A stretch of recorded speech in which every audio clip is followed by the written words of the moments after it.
Hi! In front of me is Motorola G54 and today I would like to show you how you can switch on or off automatic text correction. Begin by going into Devices Settings and scrolling down to Access System. Then select Languages and Input,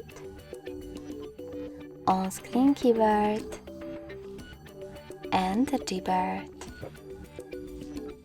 Following that, just click on Text Correction, scroll down just a bit and tap on the switcher next to Auto Correction. This way, you'll switch it off or on. Thanks so much for watching. If you enjoyed this video, don't forget to leave a like, comment and subscribe. Bye!